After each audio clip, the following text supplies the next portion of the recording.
I read this, I heard this letter of Einstein to his daughter yesterday, where he talks about the power of love, and it's like a testament he writes to his daughter, and he equates the famous equation, E equals mc up to, then he says, well, the energy is love.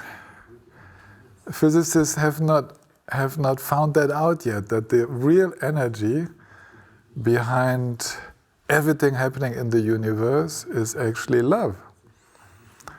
And that this influences matter with the speed of light. And it was so touching. So touching. I think I had heard it before, but I had completely forgotten. So I was like a new discovery, and I was touched to tears by this. And now we have this internet going on, and love travels with the speed of light. Actually, it's the energy of mind. We will come to that later. It's the energy of mind that actually influences everything. But first, now, as I promised, I want to take us on a little inner journey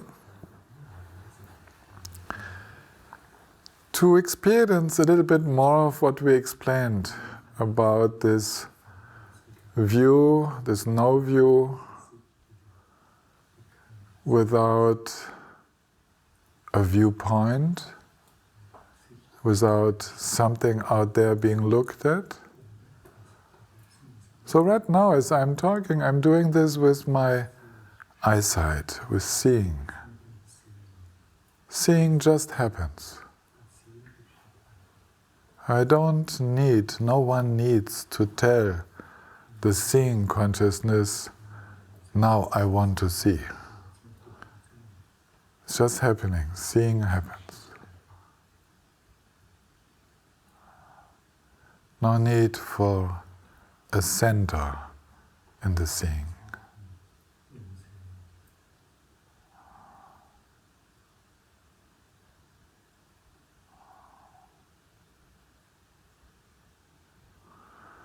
You are getting there when you feel that there is no stress, that you allow seeing to happen naturally.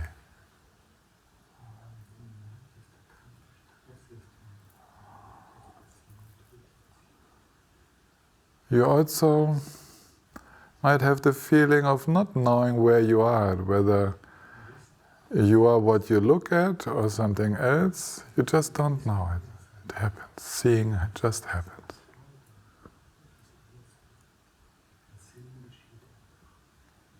Hearing just happens.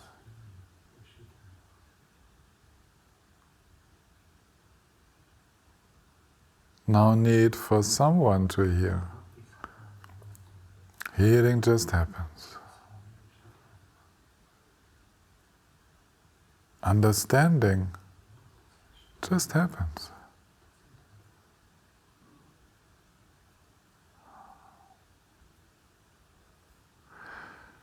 You see that it is not happening due to a self because you can't stop it. It's happening naturally. Open eyes, open ears. Also feeling the body.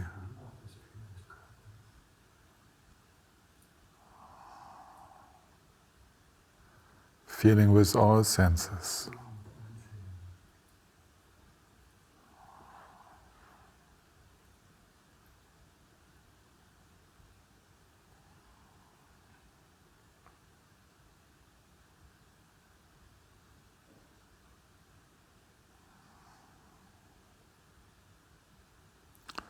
Seeing, hearing, feeling, perceiving, without positioning ourselves.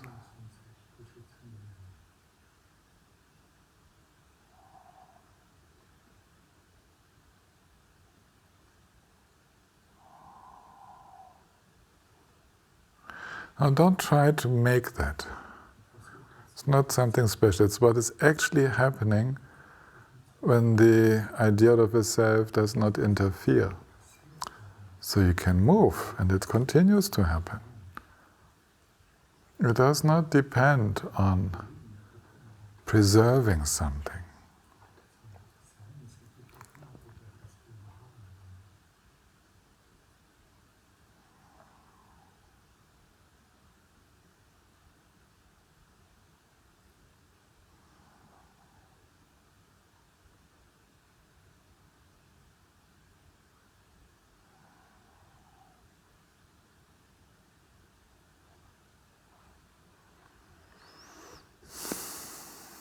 When you experience this the first times, it might feel like the sense of self, the sense of nucleus, opens up and relaxes into just being. And the sense of separateness, being a separate self, it's just not maintained. It's falling away.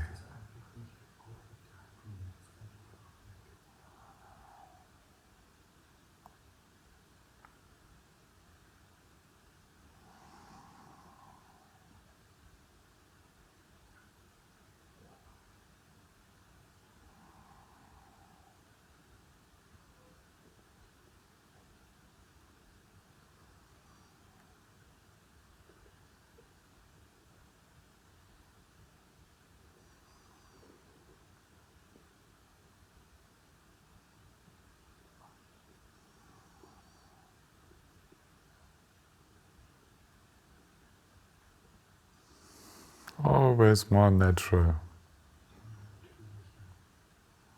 Not maintaining anything.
Now, of course, this could finish as a meditation course.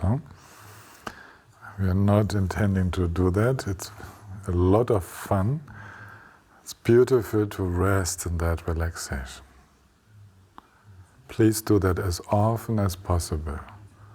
Opening up into being without center and without limits. That's the practice.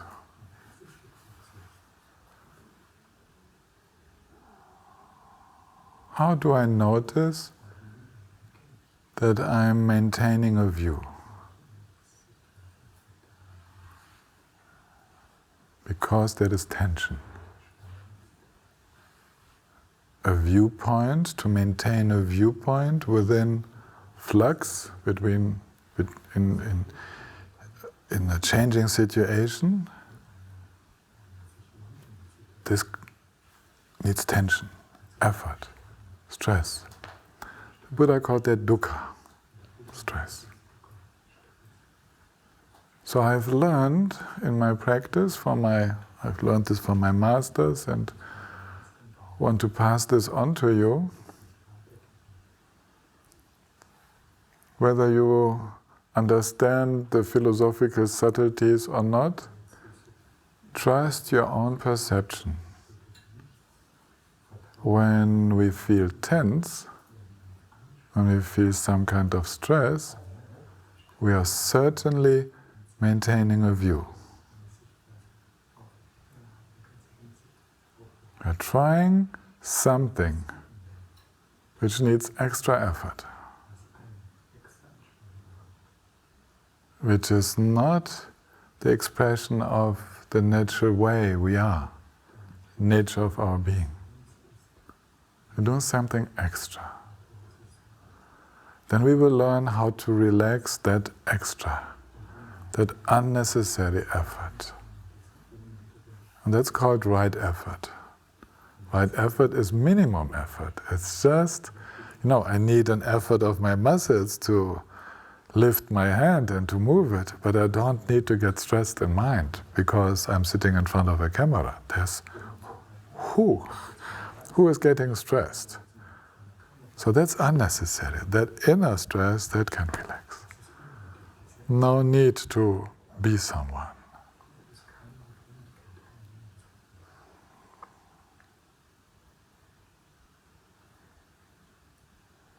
Not maintaining a view means we don't have to maintain a viewpoint.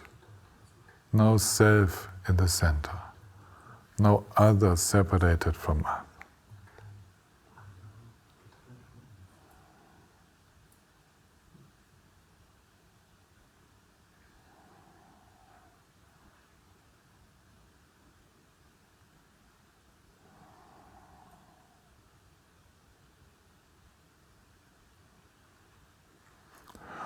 The Buddha called this also self-cherishing, self-clinging, clinging to the idea of a stable self. It's the root of all suffering, the root of stress.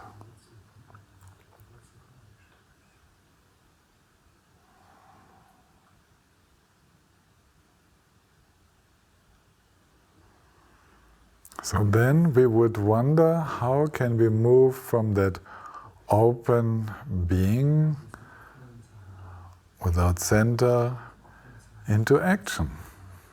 How is that? How is it possible? Johan, how is that possible? Yes, it's quite important that we cannot spend the whole time in the flow, in the middle of nowhere. So, yes, this practice of being the change is the key practice to which we always come back again and again. Like home, like I explained earlier today, it's like our true home. Yeah? And then there is, from there, rising from there, there is moving into the world, there is moving into life, with all kind of situations, with all kind of causes and conditions which are also flowing all around constantly. And there is a constant interaction taking place at so many different levels. So it seems that there is an incredible, this mind of ours, this what we call mind, this experience, is actually not functioning in a random way.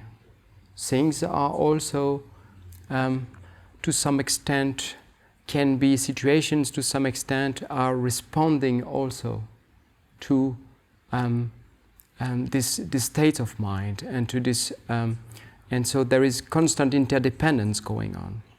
And based on this, we can actually, you can say even before moving into action, as a preparation, as a preparing the ground, but also while moving in action, there is the practice of shaping situation with the power of mind. And in the same way, like by imposing our views, we are creating stress. In the same way, but with the opposite effect, by imposing not these views, but a very open attitude, an attitude of love, compassion, bodhicitta, an attitude of letting go, an aspiration of letting go, then actually automatically we are shaping also our experience and therefore our world in accordance with that. And there is a constant resonance of that. The situations, then they can slowly also start to tune in this new attitude.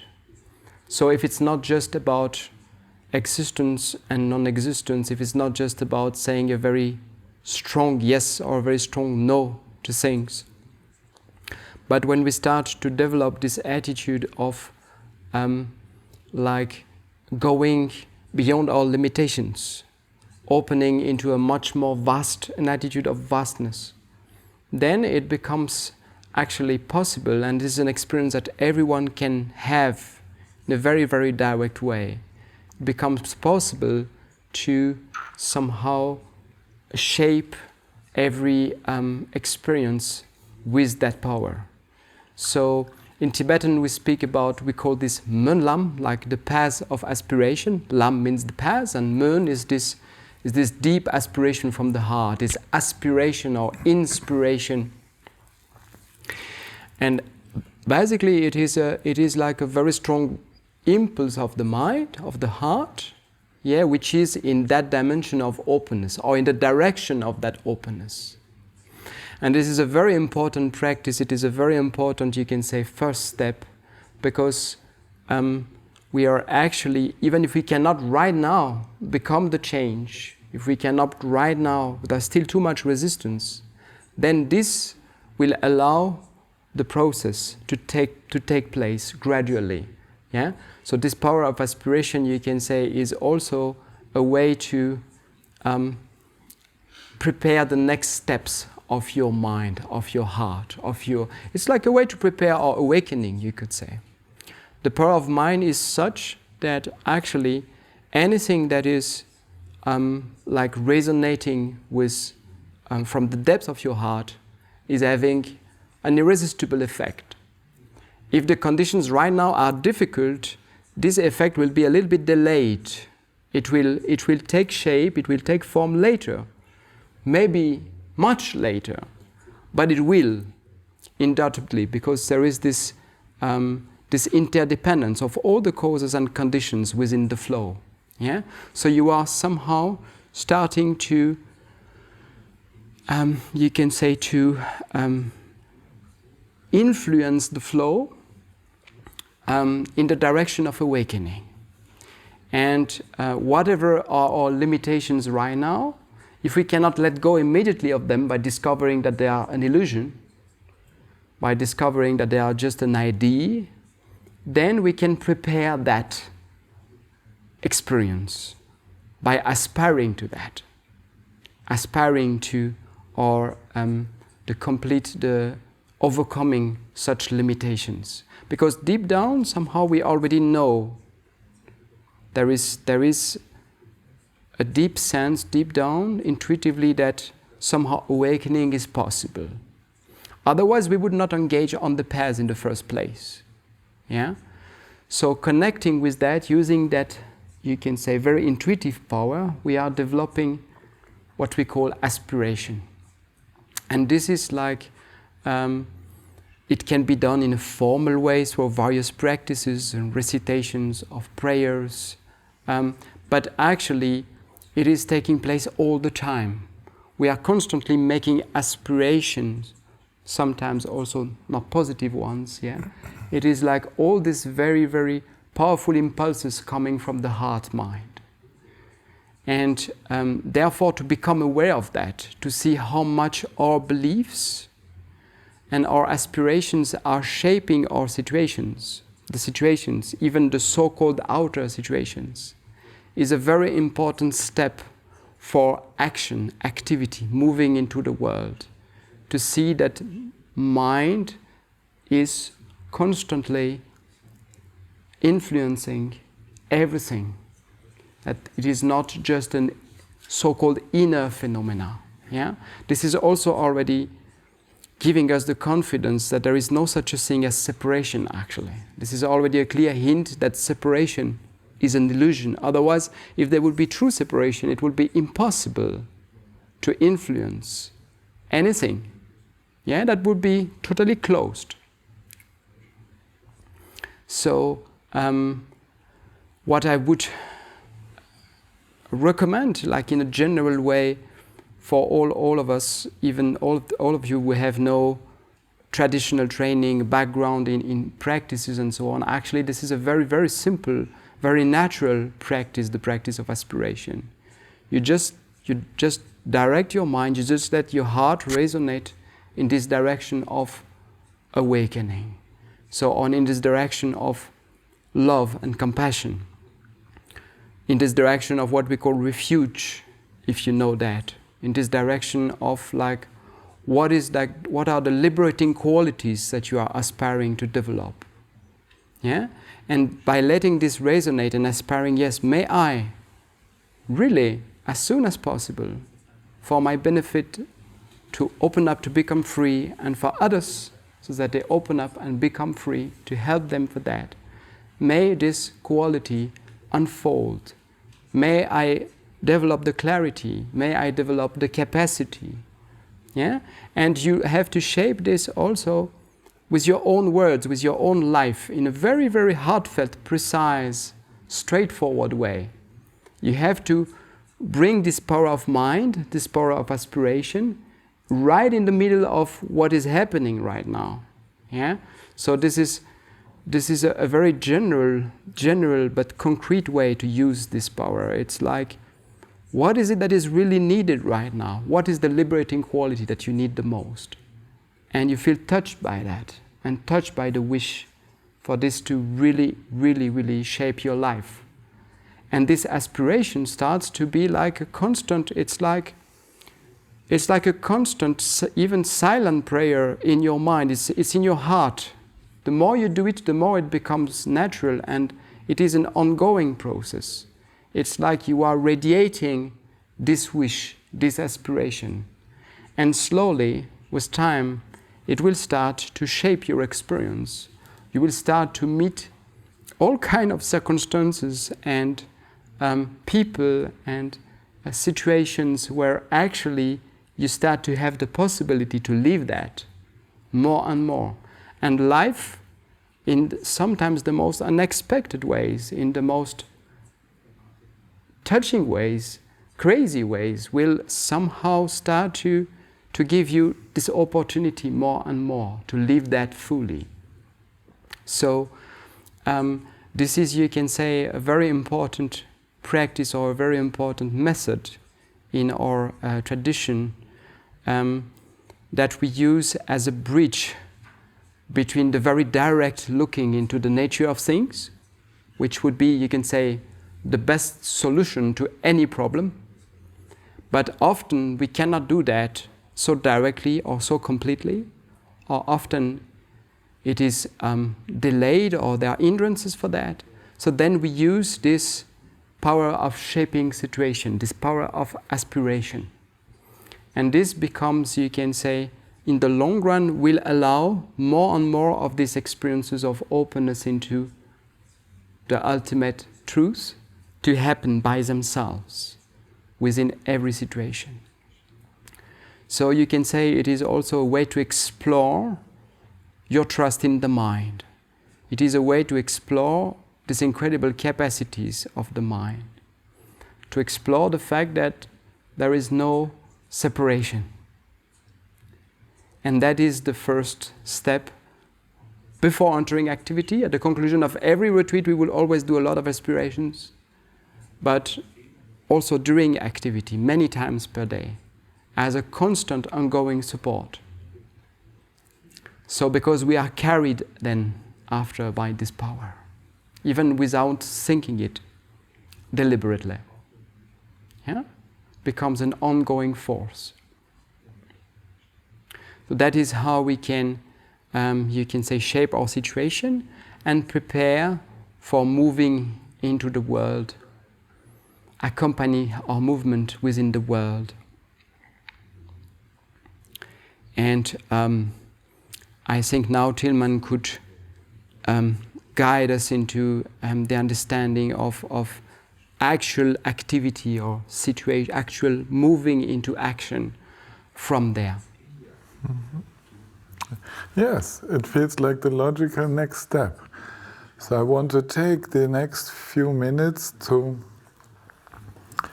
apply all of what Johan explained. Let's take any challenging situation. Imagine we are sitting in meditation. It might be in the morning, and we are going into the day. And we know, I take a simple situation, like we will have a very difficult team meeting. We will have a meeting with people that have conflicting views on how to deal with the situation. It's going to be hot.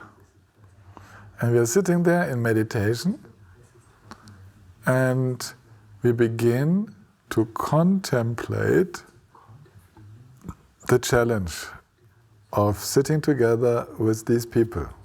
Let's say we have 6 other people on the team. Now, the way to do it is to first completely relax, to go out of all preconceived ideas, to completely relax and open, until in our own mind the problem has disappeared. We don't forget, but we are open, and we can contact this aspiration, this deepest aspiration of benefiting the overall situation.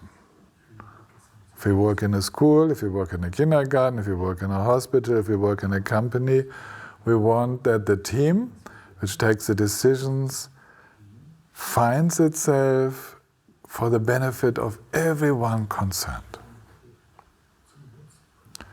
And we go deeply into that, and from there we enter contemplating the interaction that could happen. And we contemplate how we will stay in contact with that motivation of love, compassion, how we will stay in contact with our wish that we want to understand. If we really want to prepare well, we can imagine that the worst happens. The worst criticism, the worst fighting between people, we can imagine all of what our experience tells us. And at the same time, we are still in meditation, we are still contemplating the situation. We always go into that relaxation, openness, with the aspiration to be of benefit. So we prepared ourselves to go into that situation while being connected with the deepest motivation in ourselves. Remember the first instructions on knowing one's deepest motivation. So this will be the way to premeditate that. But we don't meditate the solution. We don't meditate how it should come out. We contemplate how it would feel to be with an awakened attitude in this challenging situation. Open to help for whatever beneficial outcome there could be. So we are not having a new viewpoint, we are simply connecting to our aspiration motivation. And from there on, then we will go into very practical exercises of how to maintain that in different steps. And that we can do in the next video. The little steps of maintaining it in small actions.